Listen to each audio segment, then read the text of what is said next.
Good morning बच्चों। मैं अफसर खान गुरुकुल विद्यापीठ से। आज मैं आपको क्लास 10th का पॉलिटिक्स साइंस का सिविक्स का मतलब आपको मैं चैप्टर 2 पढ़ाऊँगा। संघवाद। आखिर संघवाद क्या है?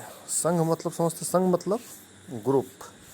तो आपको बता दें कि हमारा जो भारत देश है संघों का एक ये संघ है। क्या 28 राज्यों का एक संघ है।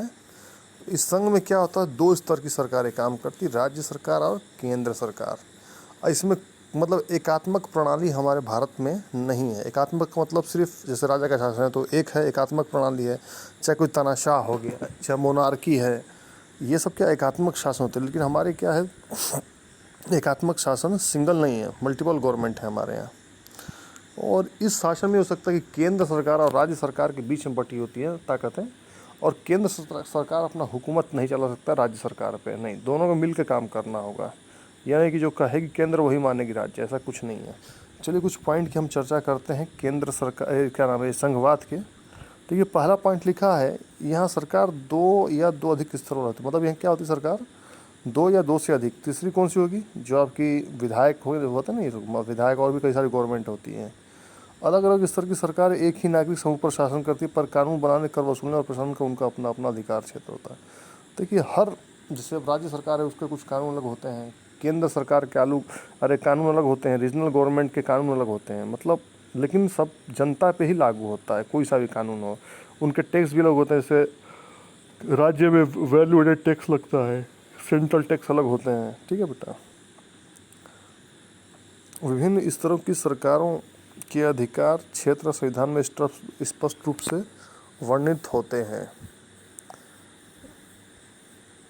इसलिए संविधान सरकार के हर स्तर के अस्तित्व और अधिकार की गारंटी और सुरक्षा देता है कि भले जो स्तर की सरकार जो स्तर की होती है, इस राज्य स्तर, केंद्र स्तर, चाहे क्षेत्र स्तर, ये सब संवैधानिक हैं। ये सब संविधान में इनका वर्णन है और इनकी ताकतों का उल्लेख है, और आपके सुरक्षा की और अस्तित्व गारंटी भी देता है। संविधान के मौलिक प्रावधानों को किसी एक स्तर की सरकार अकेले नहीं बदल सकती। ऐसे बदलाव दोनों ही स्तर की सरकारों की सहमति से हो सकता है। जो मौलिक प्रावधान है, अगर सरकार कोई कानून बनाना चाहे तो अकेले नहीं बना सकती है, उसे राज्य और केंद्र दोनों सरकार से मिल के बात करना होगा, स्थानीय सरकार, तीनों से। अकेले चाहे कुछ कर ले तो नहीं हो पाएगा। ठीक है बेटा, आगे चलते हैं। अदालतों को संविधान और विभिन्न स्तर की सरकारों के अधिकारों की व्याख्या करने का अधिकार है। विभिन्न स्तर की सरकारों के बीच अधिकारों के विवाद की स्थिति में सर्वोच्च न्यायालय निर्णायक भूमिका निभाता है। मान लीजिए अगर गवर्नमेंट आपस में कोई विवाद हो गया तो उनको सुलझाता कौन है, सर्वोच्च न्यायालय ही उनको सुलझाता है। वित्तीय स्वायत्तता निश्चित करने के लिए विभिन्न स्तर की सरकारों के लिए राजस्व के अलग अलग स्रोत निर्धारित है। देखिए वित्तीय मतलब पैसा, खजाना। खजाना सरकार कहाँ से इकट्ठा करे? खजाने के लिए भाई आर्मी है, चाहे स्टेट पुलिस है, और भी कई सारे खर्चे होते हैं, तो उसको पूरा कहाँ से करती है? तो उसके लिए टैक्स के अलग अलग स्रोत हैं, राजस्व के अलग अलग स्रोत हैं, कई सारे टैक्स हम लोग जमा करते हैं। सब क्या है, रेवेन्यू सिस्टम है। इससे क्या होता है कि चाहे स्टेट गवर्नमेंट हो और सेंट्रल गवर्नमेंट हो, उसको हेल्प मिलता है अपना वित्तीय स्वायत्तता निश्चित करने के लिए, उसको हेल्प मिलता है, जिससे वो बहुत सारे सरकारी खर्चे उसको चलाती है। रोड बनाना हो गया, सरकारी स्कूल बनाना हो गया, है ना, सरकारी टीचरों को, चाहे सरकारी कर्मचारियों को, अधिकारियों को तनख्वाह देना हो गया, तो क्या टैक्स के पैसे से मिलता है।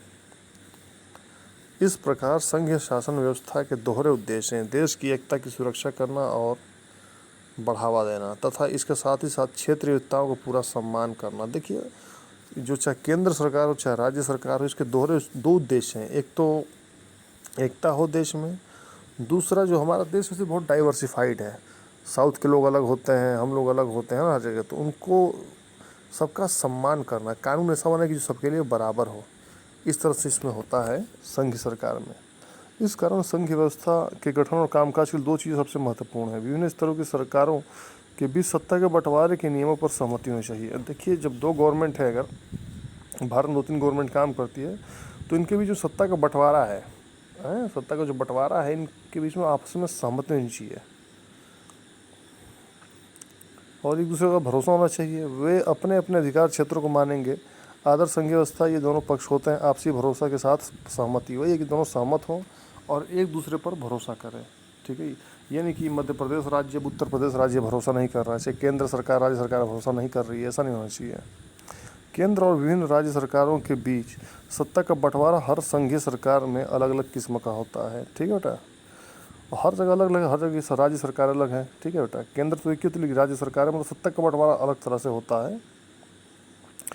यह बात इस चीज़ पर निर्भर करती है कि संघ की स्थापना किन ऐतिहासिक संदर्भों में हुई। संघ शासन व्यवस्था आमतौर पर दो तरीकों पर गठित होती है। पहला तरीका दो या अधिक स्वतंत्र राष्ट्रों के साथ लाकर एक बड़ी इकाई गठित करने का, यह दोनों स्वतंत्र राष्ट्र अपनी संप्रभुता के साथ काम करते हैं। ये बेटा मैंने समझा दी लगभग कि किस तरह से क्या काम होता है संघ सरकार में, इसमें बहुत कुछ नहीं पढ़ना आपको। चलिए आज का लेक्चर यहीं मैं एंड करता हूँ। थैंक यू बेटा।